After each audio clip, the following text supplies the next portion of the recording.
Ama, salamat Lord sa lahat ng bagay. Salamat Lord sa lahat ng pinangyayari nyo. Salamat sa lahat ng ginagawa ninyo. Yes, O God, we thank you in advance, Panginoon, sa lahat ng gagawin nyo mga sa pagkakataon, Panginoon, sa aming kalagitnaan. As we gather in your name, Lord. We thank you, Panginoon. We thank you, Lord, sapagkat kayo ang nangako, Panginoon, na sa lahat ng bagay ay gumagawa kayo sa ikabubuti ng mga nagmamahal sa inyo. At kami, Lord, ay nagmamahal sa iyo. We love you, Lord, sapagkat kayo ang unang nagmahal sa amin. At kami makasalanan pa ay binigay mo yung anak na si Jesus. Muli, sa aming pong pagtunghay sa iyong salita, tulad yung tunay kayo sa ating mabiyayang mag-usap.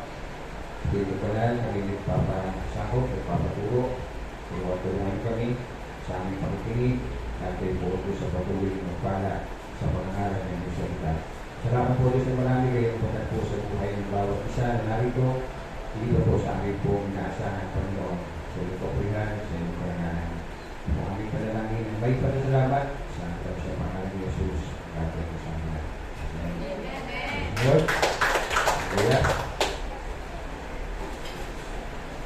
di ba tayo po ay nagpapatuloy sa ating pong tema kwento ng Pasko at hilignan po natin po yung mga kaganapan o yung mga ganap ng mga pangunahing characters po ng Christmas. Kahapon ay natin po makita ang buhay ni Jose kung paano po siya gumanap.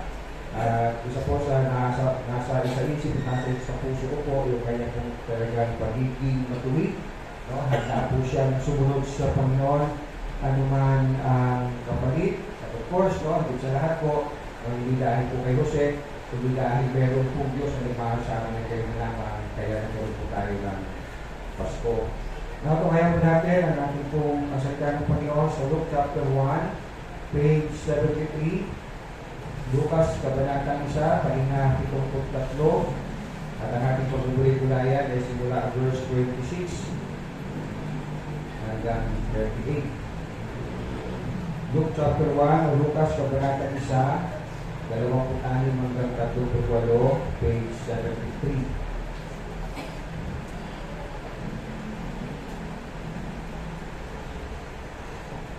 Verse 26, nang ika-6 na buwan ng pagdadalang tao ni Elizabeth, ang anghel na si Gabriel ay sinugo ng Diyos sa Nazaret, isang bayan sa Galilea, upang kausapin ang isang dalaga na ang panganay Maria.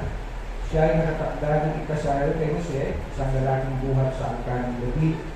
Lumapit ang anghel sa dalaga at hinati ito, "Magalak ka, ikaw ay lubos na pinalulugdan ng Diyos, sumasa iyo ang Panginoon."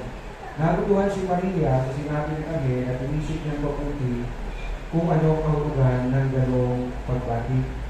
Sinabi sa kanya ng anghel, "Huwag kang matakot, Maria, sapagkat naging kalugod ka sa Diyos. Makinig ka. Ikaw ay maglilihi at manganganak ng isang sanggol na lalaki at siya'y papangalanan mo, Jesus. Siya'y magiging dakila at tatawagin anak ng kataas-taas ng Diyos. Ibibigay sa kanya ng Panginoong Diyos ang trono ng kanyang amang si David upang maghari sa angkan ng hagod magpakailanman. Ang kanyang paghahari ay walang katapusan." Verse 24, "Paano kung mangyayari ito kayong ako'y isang birhen?" Kanya ni Maria. Sumagot ang anghel, "Sasa iyo ang Espiritu Santo at mapapasalilan ka sa kapangyarihan ng kataas-taas ng Diyos.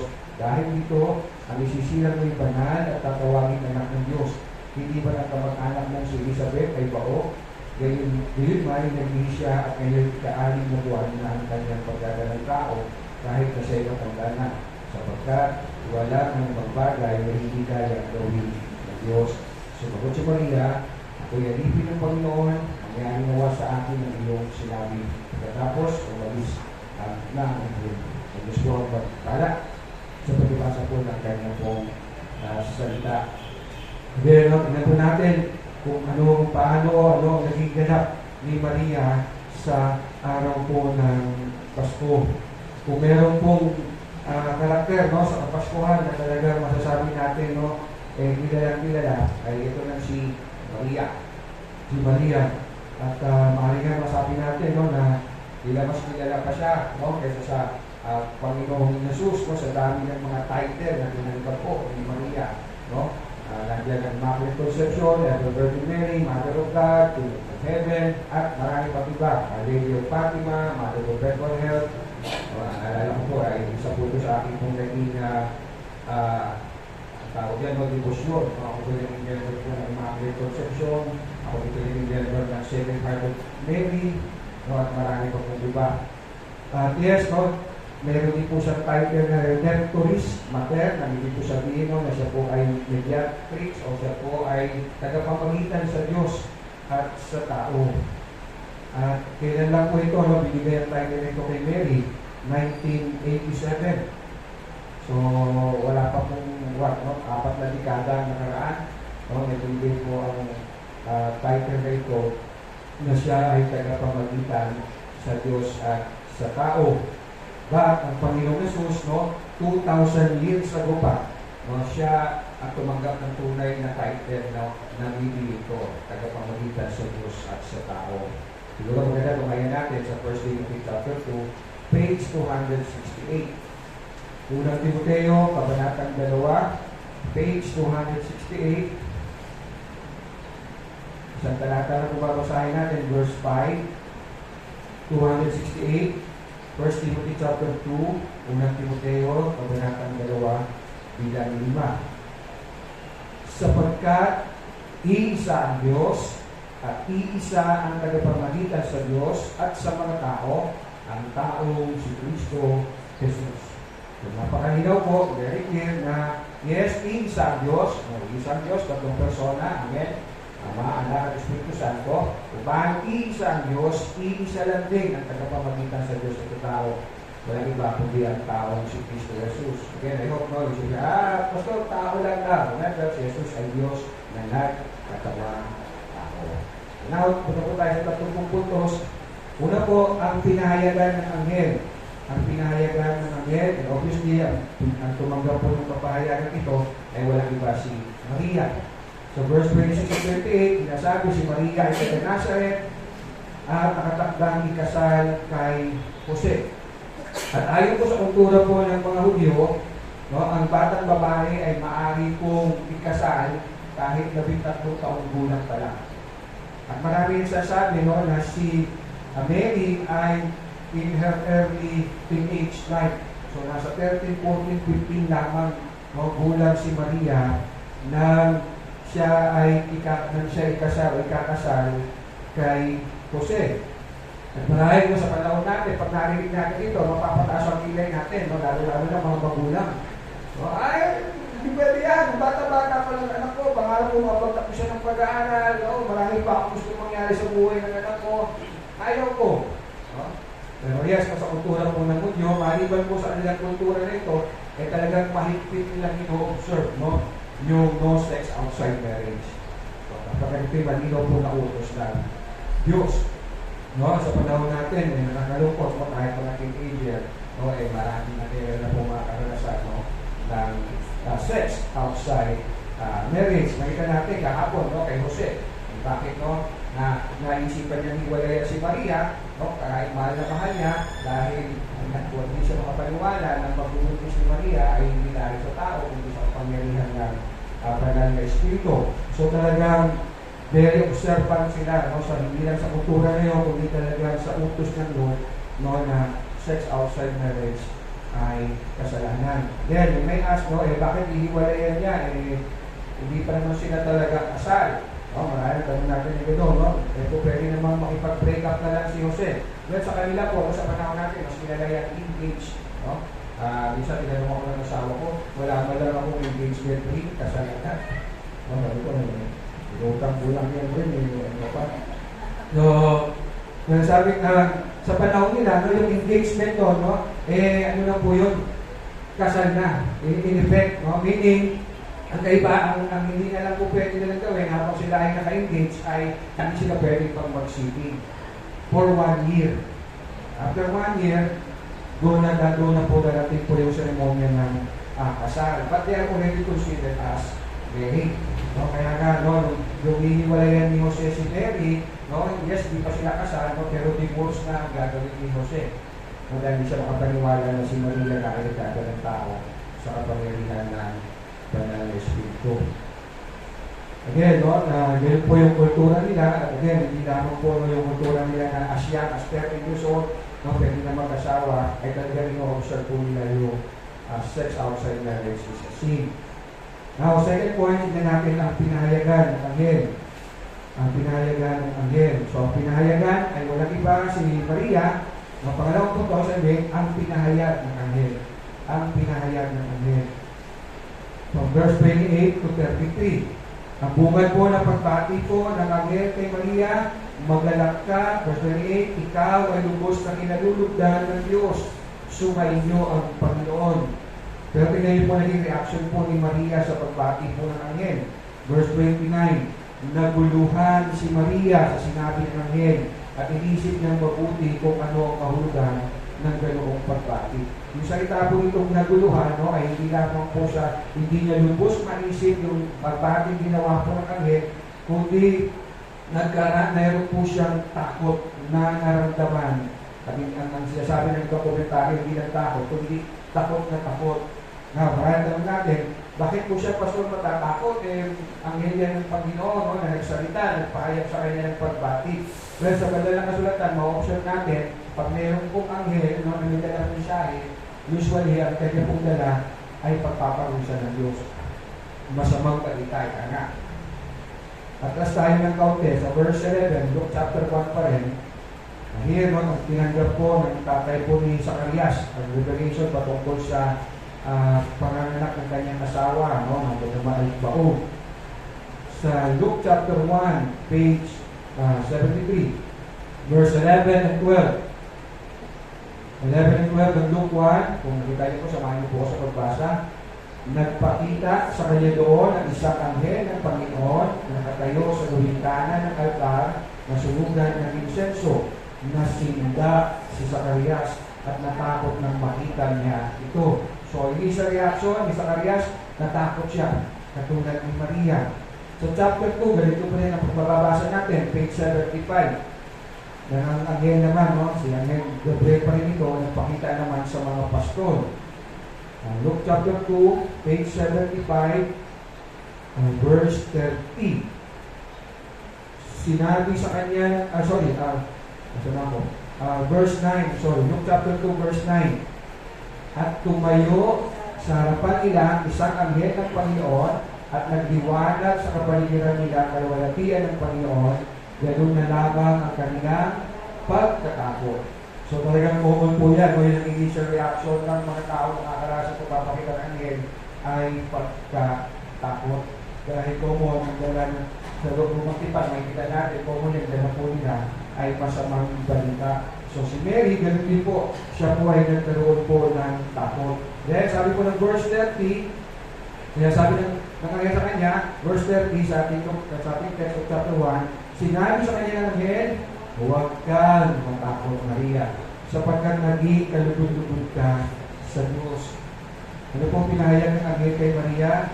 Hindi po niya pinahayag ng anghel na, uy, Maria, huwag kang matakot, dahil mabubunod ka sa rabol. No? Hindi sinabi ng anghel, oy Maria, huwag kang matakot, no? Pakikilala mo na ang mapapangasawa mo, no? Matatanggal ka na sa samahan ng malalabing ng Pasko, no? Hindi sinabi ng anghel na, oy Maria, huwag kang matakot, yayaman ka na, no? Ano pong sinabi po ng anghel sa kanya? Verse 31 to 33, makinig ka. Ikaw ay mag-iihi at manganganak ng isang sanggol na lalaki at siya ipapangalanan mo Jesus. Siya ay magiging dakila at tatawagin anak ng kataas-taas ng Diyos. Ibibigay sa kanya ng Panginoong Diyos ang trono ng kanyang amang si David upang maghari sa kanya o magpakailanman. Ang kanyang paghahari ay walang katapusan. See the message of Christmas. No? Tignan niyo po yung kwento ng Pasko at ikumpara natin sa kwento na naririnig natin tuwing Kapaskuhan sa ating panahon. Hindi wala na talaga yung tunay na kwento na Pasko. Ang mga naririnig natin mga kanta, na Christmas song, na walang kinalaman sa tunay na kwento ng Pasko. No? Santa Claus is coming to town. Pero ang kwento ng Pasko sa Biblia, Jesus is coming to town. Si Jesus ang darating. Tingnan natin ng mga palamuti sa ating paligid tuwing Kapaskuhan. No? I like yung sa ating Pilipino, yung star. At least, no, mayroong hint ng Christmas story. Remember, no, ang tala na nagsilbing gabay ng tatlong mago o mga mago na nagsidalaw sa Panginoon. Pasigin natin po ang mga pagdiriwang sa ating pong panahon ng Kapaskuhan. No? Pagkatapos maglasingan, magbabaringan, nasa na mensahe ng Pasko? Mabuti rin, somehow, no, alam niyo ba pag yung Pasko, nagbigay lang ng ceasefire, ang mga NPA, lahat sa kapatigan na lang ang tayong NPA ngayon. Ang pinagsasaya ng marami sa ating pong panahon, malayo sa tunay na diwa ng Pasko. Ultimo ang mga proper natin, na walang mensahe ng Pasko. Misonto, Rudot, Magwente, Santa Claus, o kaya mga bata, ang thinking nila sa Pasko, pagsasaya lamang regalo. Kaya anong alam lang nila gawin with Pasko, nananaskirtan. Pati sobre natin, no? Wala din mensahe ng Pasko. Hindi ko alam no, bakit may mga nagbibigay sa akin ng sobre, no? May alamang na cash. No? Kaya lang, nakakatuwa naman may cash, pero di ako natutuwa yung sobre. Kasi yung sobre, ang pao, hindi ang pao, ang pao. No? Ang is red, no? Pao is envelope. Alam niyo naman, no? Ang tatay ko Chinese, half Chinese, lolo ko Chinese, pure Chinese, and then ako po ay ang Chinese. No? So, ang swerte, pagpaswerte yung sobre. Hindi ka swerte, nasabi ng mga Chinese, hindi ka swerte yung sa pera na laman yung sobre. Kundi yung sobre. Pero ang Christian, hindi na naniniwala sa swerte. Naniniwala tayo sa Diyos. Okay? So, Panginoon. Kaya agad pati yung sobre. No, hindi natin maipahayag ang mensahe ng Pasko. At tapos tayo pa itong mga Kristiyano, nagpapa-influensya pa. Dapat tayong magdiwang ng Pasko sa pamamagitan ng sa pagdiriwang natin, talagang mapaalala natin na ang Pasko ay patungkol sa kapanalakan ng tagapagligtas. So here, nakita natin ang mensahe po, no, ay isinila ng Panginoong tagapagligtas na ang Diyos ay nagkatawang tao upang maging tagapagligtas. Marahil sabihin natin, Pastor, sigurado naman ako na alam na rin naman ng maraming Pilipino yan na si Jesus ang isinila ng araw ng Pasko, na siya ang tagapagligtas. Yes, I can agree. Pero diba sa TV, sa malalaking billboard, ina-advertise pa rin ang soft drinks, ang Coke, ang Colgate. Sino pa kasi nakakaalam ng Colgate, diba? Marahil yung mga bata. No, diba? Pati yung mga bata, pag bibili sa tindahan, pag bili nga po Colgate, yung Happy. Diba? Pag bili po Palmolive, no? Rejoice. Diba? Pabilan nga po ng Pampers, yung EQ. Pero, di ba pina-advertise pa rin siya? Eh, magkano ang advertisement, no? Ilang segundo lang sa TV, magkano yun? At minsan may mga artista pa. They spend money para i-advertise itong mga kilala naman na, alam na ng marami. No? Nang mas nakakarami. Pero ito tayo mga Kristiyano, hindi natin ma-advertise tayo sa araw ng Pasko. No? Ito, sinilang ang Panginoon tagapagligtas. Maraming nalulungkot kapag Pasko dahil hindi nila naiintindihan ang tunay na ipagdiriwang ng Kapaskuhan. Ay, wala akong Pasko, walang pera. Ay, walang Pasko, wala akong bonus. Ay, Pasko, wala. No, pero di ba na-observe natin, tuwing Kapaskuhan, ang daming tao sa kalsada, ang daming tao sa mall, ang daming tao, ang daming mga tiyangking nagtayuan. Tapos hindi tayong Pilipino, wala pera. Pero yes, no, ang Kapaskuhan, ang mensahe ng Pasko ay hindi pera, kundi tagapagligtas. At yan ang natanggap ni Maria na mensahe. Pangatlong pagpamuli, tignan po natin ang pagtanggap ni Maria sa pinahayag ng anghel. Verse 34 and 38. Sa verse 34, tumugon si Maria ng ganito, paano po mangyayari ito ngayong ako'y isang birhen? Tanong ni Maria. Hindi po ito pagtatanong no, na may pagdududa, kundi ito po pagtatanong no, upang maliwanagan siya. No? Imagine, she was just 40 years old. At sasabihin sa kanya, oy Maria, manganganak ka, magpupultis ka. And so she asked, paano mangyayari ito? Eh ako ay birhen, wala akong asawa, wala akong, hindi ko pa naranasang makipagtalik.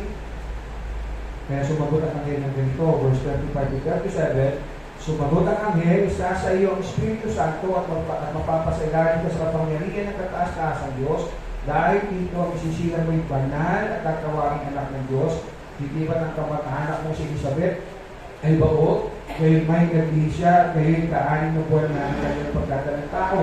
Kahit na siya'y matanda niya, sapagkat walang anumang bagay na hindi kayang gawin ng Diyos. Ginagda natin yung sagot po ng anghel kay Maria, ay sagot mo na nagpapaunawa sa kanya at nagpapatatag ng kanyang pananampalataya. Dahil somehow magana po siya isang kabataan lamang. Look at kung paano po tumugon, paano po tinanggap ni Maria ang mensahe ito. Verse 38, sumagot si Maria, ako'y alipin ng Panginoon, mangyari nawa sa akin ang iyong sinabi. Tapos umalis na ang anghel. Look at this woman, or this very, sabihin natin, a child, no? Napakabata, 13, 14 years old. Ang sagot niya, ako'y alipin ng Panginoon. Gano'ng maraming teenager ngayon, sabihin, ay, ako'y alipin ng Panginoon. No? Siguro, kung sa panahon natin, no, tumawag ng Panginoon, baka ang sagot ay, ayaw ko, mahirap yan, iba na lang. Hanap na lang kayong ibang bata. Pamahay sabihin, ay, hindi ko pwede kasi baka iwan ako ni Papa Jose. O kaya, mahay sabihin, ay, pwede mag-suggest, no? Kasi dulong na lang, lutang na lang. No? Tuturo ng iba. Pero look at Mary at her very young age, ako'y alipin ng Panginoon. Mangyari nawa sa akin ang iyong sinabi. No? Kung merong lines, no, wording, no, that defines yung buhay ng Kristiyano, is this. Tayo'y mga alipin ng Diyos. Siya'y Panginoon natin.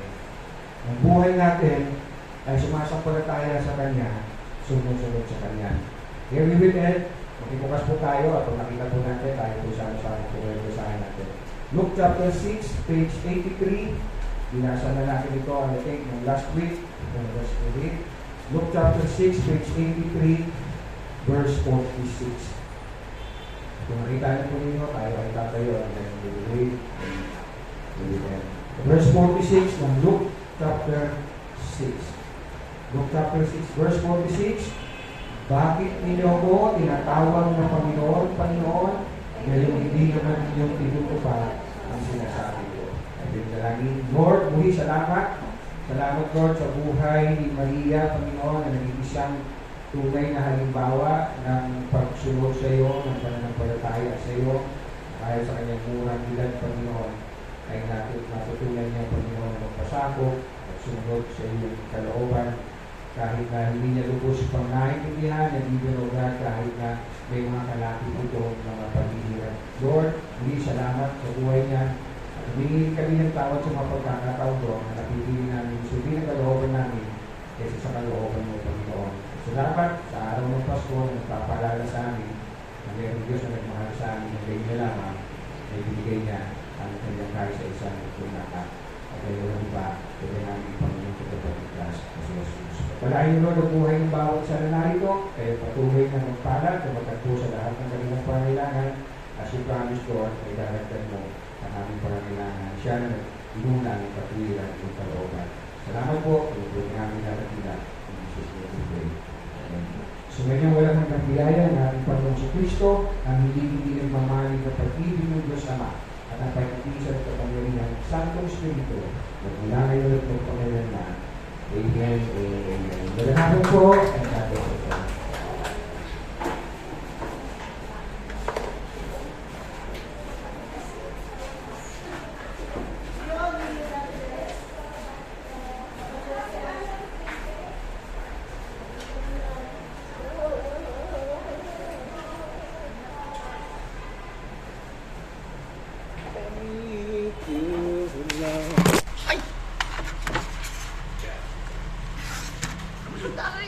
Mahuhulog.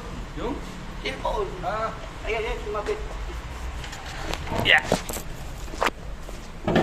Okay na, hindi pa mapatay.